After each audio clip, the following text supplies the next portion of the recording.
Wait, Tesla has massaging seats? What? Today I'm reviewing Tesery's latest rear entertainment display for the Tesla Model 3 NY. And honestly, this upgrade saved me so many family trips, making it more pleasant, less distracting, and smoother overall. It basically fixed problems I didn't even realize were stressing me out. For example, reaching for the AC controls because it is a hassle to get to, especially for my wife who sits behind, or that I have to adjust the AC while driving, which can be distracting. But now she can do it directly. Or moving the front passenger seat. No more reaching to the front controls for either of us. And lastly, rear entertainment accessibility for my toddler right in front of him. For anyone with a 2-year-old would know, this is a lifesaver.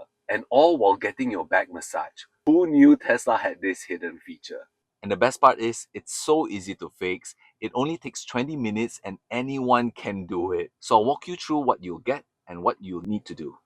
Inside the box, what you get is really straightforward. A user manual, warranty card, pry tool, device cables, loopback cable, and the entertainment screen. Overall, solid quality from the case and screen, and it's nice to see that the air vents have manual controlling angles to them, as some of the other screens do not give you that. And it comes with two USB-C ports, one for expandable storage and the other for charging. First step in the installation process is to get your pry tool and pry open the current air vent case. I've seen several tutorials that manage to do that with only your hands, but I couldn't do it on mine as it was really firmly in place. It could be because my Tesla was built in Shanghai, which apparently are better built and put together. Or I'm just weak. Who knows? But just be careful when it opens, as there is a wire attached to it which you will need to unplug. Here's a quick look from the inside of both units side by side, and it's quite clear that the air vents are now pushed towards the bottom and more narrow. It's a small compromise for the features you're getting. Next, you're going to connect the loopback cable, and then you're done for this part. Next, you're going to remove the lower cover of the air vent, and if you have other protections on your Tesla like you can see on mine, make sure to remove them so that the Velcro can be seen. What I found to be the easiest method to remove this cover was to use the thick edge of the pry tool and pry it from below at the Velcro area. Next, you're going to remove two screws that hold the air vent wall and pry it out. Unplug this connection by pushing the tab down and pulling them apart. Then you're going to take the new screen cable and connect the female to male on both ends. Connect both the smaller ends to the screen and you should see it power up. Once that is done, put the screen aside and start putting everything back together. First the wall cover, but make sure both these wires are sticking out. Then screw it back tightly and do the same for the lower cover.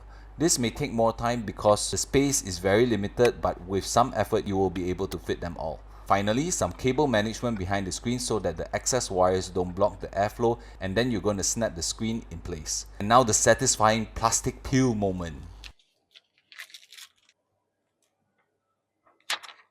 And there you have it, guys. Tesery's 8.66-inch rear entertainment display at your disposal. Do note it takes about 30 seconds for the screen to load up fully from when the doors unlock.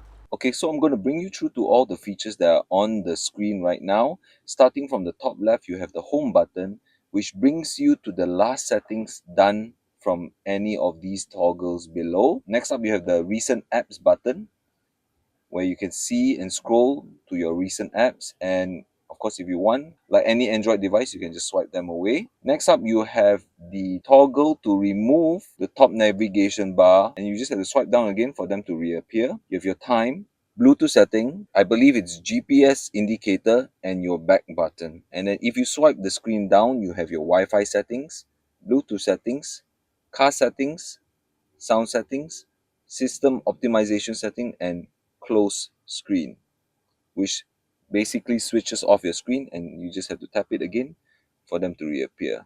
Bluetooth toggle,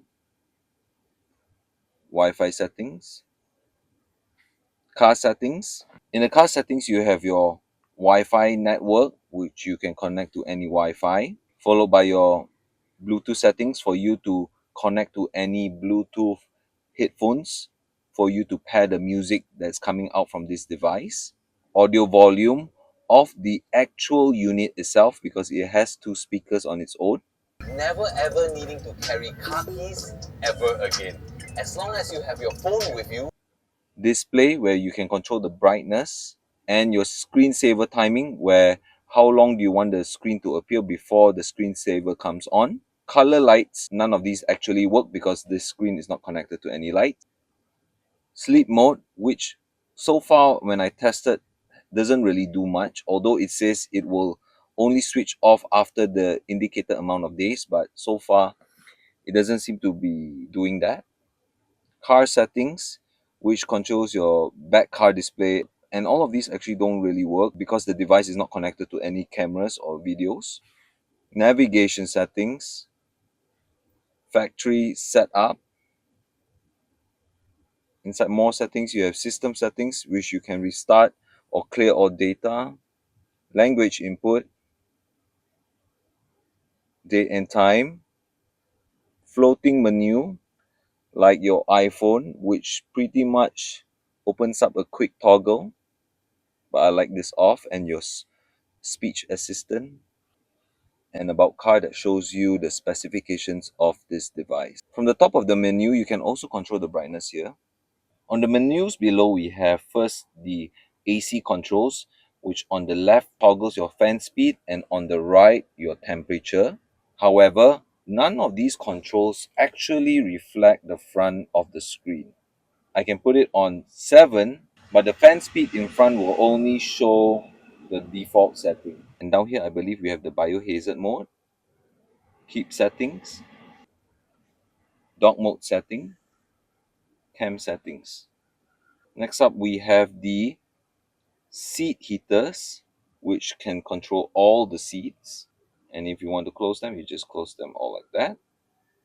Next up, you have the open the glove compartment, seat controls, and seat massage function. However, since the driver's seat is the only seat with the lumbar support, only the driver's side's massage function is working. Next up, we have the media player controls, and this one syncs to the front of the screen as well. Next up, we have all your typical Android apps, music, video, gallery, file manager, car info, where you can control the display to either show right hand side or left hand side, temperature and time zone, which actually doesn't do much. About, here is where you're going to see your latest version, and if you have any updated files either through a thumb drive, a USB thumb drive, or inside the device itself, the update will appear here where you can click it to install. You have your sound settings, Chrome, Play Store, YouTube, APK for you to install other apps, and Netflix. And here you have a quick toggle of all your main entertainment apps, and finally your settings, which is the same as shown earlier. And there you have it, guys. So if you have a family and need more peace of mind, the Tesery rear display is really helpful. More control, more convenience, more comfort.